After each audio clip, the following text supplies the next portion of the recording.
Welcome to Everyday English, the podcast for learners who want to improve their skills in a fun and simple way. I'm Alice. And I'm Michael. It's great to have you with us today.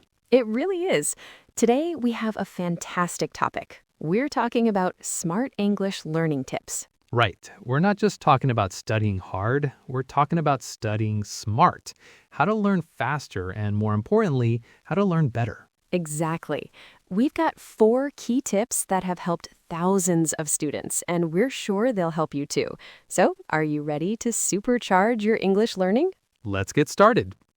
Okay, so our first tip is all about immersion. You want to make English a part of your daily life. Immersion. That sounds serious, but it's actually really fun. What do you mean by that, Michael? Well, it means surrounding yourself with English as much as possible. Think about all the things you do every day. You probably check your phone, listen to music, watch videos. All the time. So, a very easy first step is to change the language setting on your phone to English. Ooh, that's a good one. It might feel a little strange or even scary at first, but you'll be surprised how quickly you get used to it. You see those words every single day, so you learn them naturally. Exactly. The same goes for your computer or your social media accounts. Switch them to English. You're creating your own little English world. A digital English world. I love that. And what about entertainment? That's the best part. Start watching movies or your favorite TV shows in English.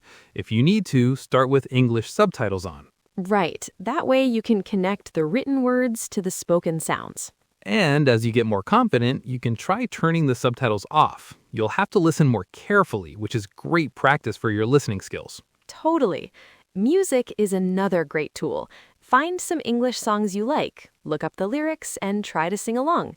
It's fantastic for learning rhythm, new vocabulary, and common expressions. It really is. The goal here is to get daily exposure to the language without feeling like you're studying.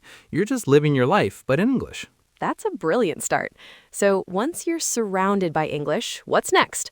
Our second tip is to focus on learning phrases, not just single words.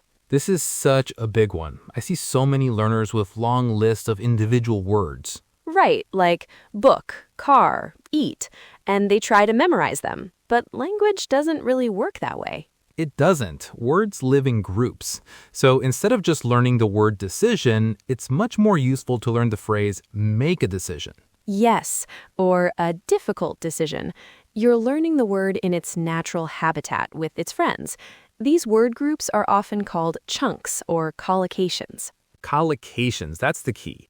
Words that often go together. For example, we say heavy rain, not strong rain. Exactly.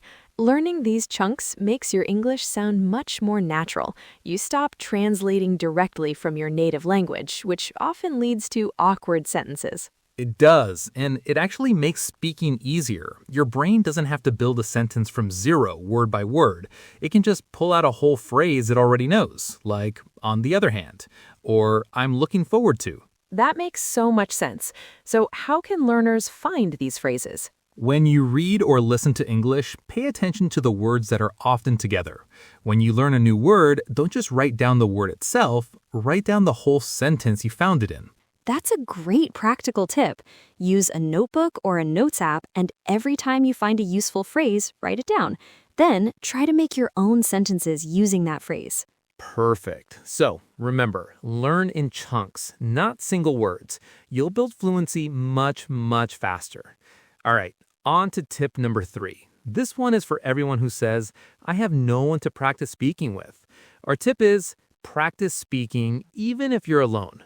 Yes, I love this. You don't need a partner to improve your speaking. It might feel a bit silly at first, but it is incredibly effective.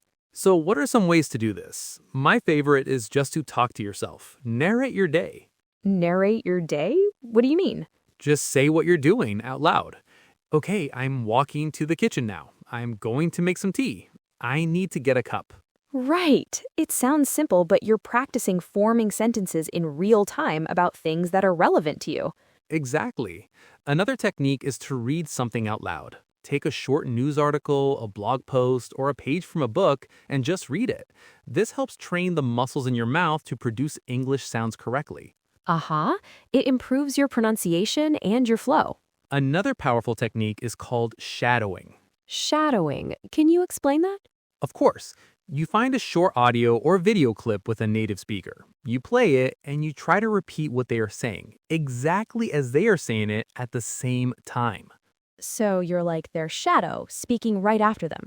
Precisely. You try to copy their pronunciation, their intonation, their rhythm. It's an amazing way to improve how natural you sound. You don't even need to understand every word at first. Just focus on the sounds. That's a fantastic suggestion. And one more thing, record yourself. Use the voice recorder app on your phone. Speak about your day for 1 minute and then listen back. It can be a little uncomfortable to hear your own voice, but it's the best way to catch your own mistakes and hear your progress over time. Definitely. So no more excuses. Start talking. Okay, we've talked about immersion, learning in chunks, and speaking by yourself. Our fourth and final tip for today is to use smart tools and apps. Technology is your friend. It really is. There are so many resources available now, many of them for free. It's all about finding what works for you. Let's start with vocabulary. We mentioned learning phrases, and a great way to practice them is with flashcard apps. Right. Apps that use something called space repetition. It's a smart algorithm that shows you the flashcards just before you're about to forget them. It's scientifically proven to help you remember things long term. That is so cool. So it's much more efficient than just looking at a list over and over again. Much more.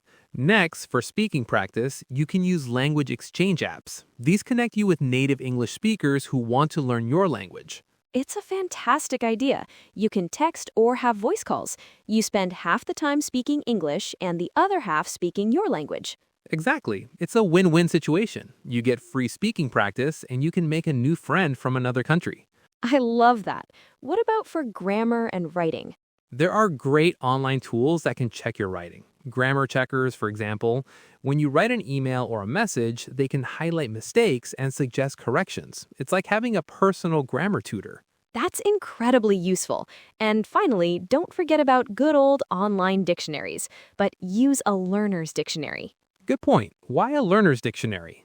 Because they use simple language to explain the meaning. And more importantly, they give you lots of example sentences, so you can see how a word is used in context, which brings us back to our second tip about learning phrases. It all connects. The key is to be active. Don't just download the apps. Use them consistently. Okay, we've covered 4 huge tips already, but I think we have time for one more, and it's a big one.